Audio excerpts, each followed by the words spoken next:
Europa League game tomorrow night against Barcelona. Let's get started, Samuel.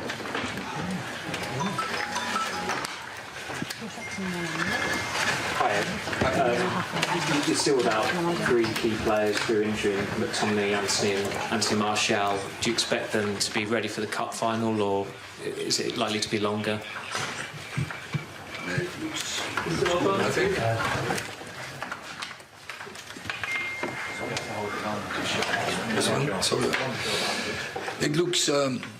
It looks good. I think they are on the way back. They're coming back on the training ground, individual. I think in the end of the week, maybe Scott can make the entree in the team. And after the weekend, we plan Anthony. But we have to see. They have to, of course, making the progress what we see now. And you're coming up against playing Frenkie de Jong, who became a terrific player for you at Ajax. What is it that makes him such a special player? So I think we had like a class in 2019. There was a team. It was with a lot of fascination, and he brings a lot of that fascination. And I think he develops in the years after here in Spain. He became even better. He's a fantastic player, playing out from the back. He always has time. And so it was a pleasure to work with him. Hi, Eric. Obviously, you're without Lisandro Martinez tomorrow through suspension. How big a blow is that to you, and how confident are you that the guy next to you might be able to step up at centre-back against the likes of Lewandowski? Well, we have many options, I think, in the squad to sort it out. And yeah, we can use Luke as a fullback and as a centre-back. We have seen in the weekend he did both, and both he did very well. But we have in the centre half also very good other options, and they did also well. And we can choose by game what we prefer. Question for Luke. Just wondering if this is the acid test, perhaps, of your development as a team this season. You've obviously done very well and won some big games, but this feels like another level entirely. Yeah, of course. It's obviously a very big game. It's one we're obviously all very looking forward to. And yeah, I think it's going to be a big test. It will show us where we are. But you know, I think where we are at the moment, we're ready for it. Eric, Xavi was very complimentary of you today. He said you're a reference point for offensive coaches, and he likes what you've done at United because it was a very difficult club to transform. What do you make of his comments, and what do you think of the job he's doing with Barcelona?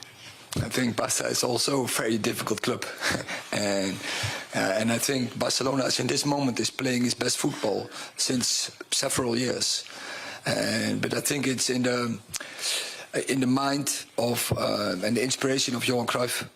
Still, you feel it here, and you can see, if you see the game of Barcelona, you see the way of play, and that is the inspiration of Johan Cruyff. And for Luke, can we expect to see you at centre-back tomorrow? To be honest, I'm not too sure yet. We'll have to wait till tomorrow when he names the team, so I'll find out then. Hi Eric, it's obviously a great tie with Barcelona, these two games, but sandwiched in between you've got a big Premier League game against Leicester and then a cup final.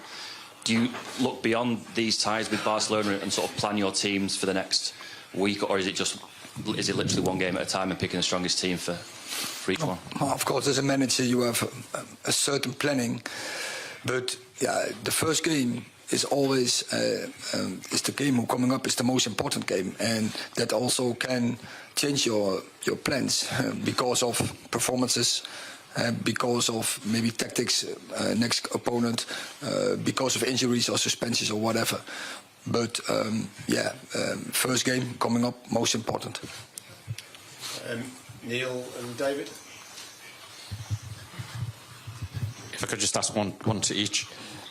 Luke, how would you describe the Luke Shaw we see now compared to in those first couple of games at the start of the season? And how much is it down to the manager? No, I think obviously not just myself, but I think the team in the first two games was nowhere near where we should have been at. It was obviously a very difficult start, but I think we've learnt from that and we've grown as a team, not just individuals but as a team, and I think now collectively it's showing in our performances and where we're going.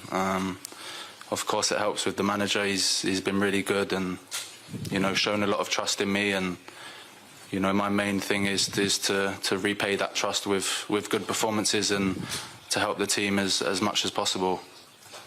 And Eric, you've referenced Johan Cruyff before, and I saw what you said about your time at Ajax and the pictures on the wall. Is this in many ways a dream fixture for you, even though it doesn't matter what competition it's in, just the fixture itself? I like it. I was here before in Spain, Madrid, Valencia, but yeah, it's great to face Barcelona.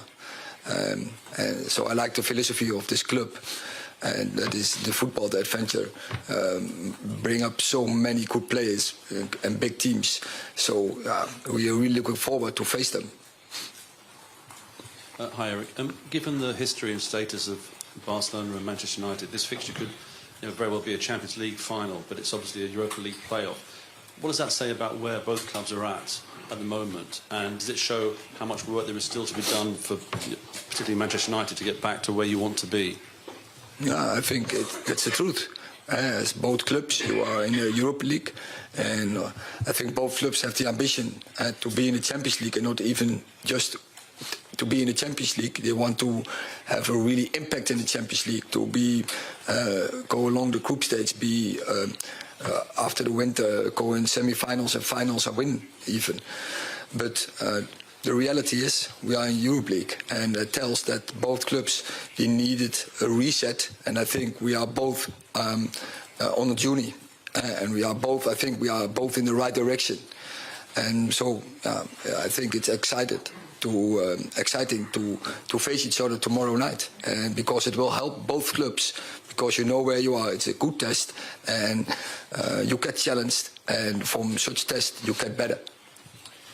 Something from the Spanish media, one here, and I believe one over there. ¿Qué tal? Pregunta para Eric. Carlos Monfort para Gigantes. Gracias. Hoy comentaba Xavi al mediodía en rueda de prensa que ambos equipos llegáis en el mejor punto de la temporada.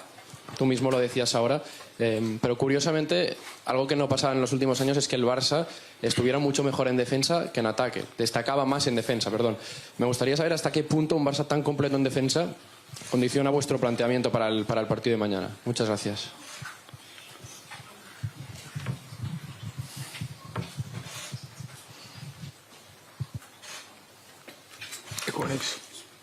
I don't hear anything.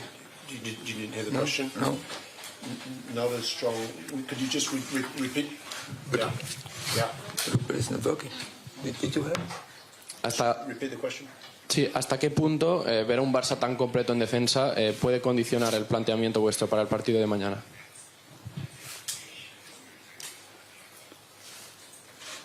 So now I heard. So sorry. If you now repeat one. Ahora sí, ¿hasta qué punto ver a un Barça tan completo en defensa condiciona vuestro planteamiento para la eliminatoria de mañana?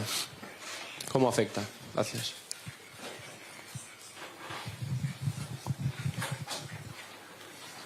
Oh yeah, it's very clear when you see the stats of Barcelona. That is impressive, but I think they defend well. But I think the biggest skill is that they have so many possession, and that's so. I refer to Johan Cruyff. Johan Cruyff, one of his big sentences was, "When you have the ball, the opponent doesn't have the ball, and they can't score." Question over there.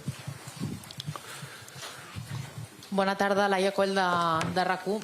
S'ha parlat molt de la intensitat de la Premier League en diferència de la Lliga Espanyola, que la Premier League és una lliga molt més intensa físicament. Fins a quin punt creus que hi ha aquesta diferència i si creus que això pot marcar l'eliminatòria? Gràcies.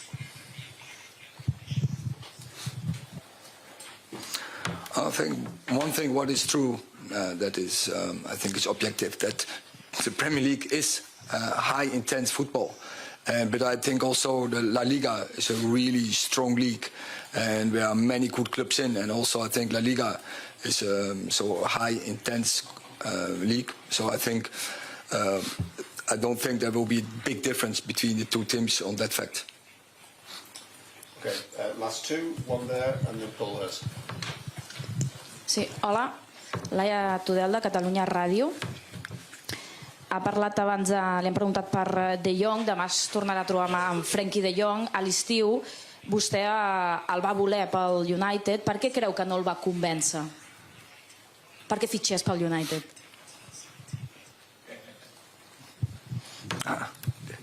I don't know if we want him.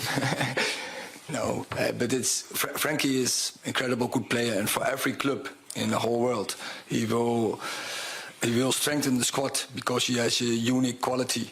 And so if you can get him in your squad, your team will be stronger. Paul Hurst. Question for Luke, please. Casemiro seems to have made quite a big impact since he came. What kind of assurance does he give you when he's in the team in front of you as a defender? Yeah, no, obviously a lot. I think it's been quite obvious to see when, you know, how important he is to the team when obviously he's been not playing. But I think for us as defenders, it gives us that sort of feeling that we know there's a lot of security, especially because, you know, with his positioning where he always is, and, you know, he loves to win the ball back and tackle. And, you know, I think that's a couple of things we always say to him, that, you know, he likes to give the ball away so he can go and win it back. But no, I think he's an extremely important player for us, and, you know, I'm very happy to have him back tomorrow night because, you know, like I said, he's been a big miss for us. Okay, thank you very much.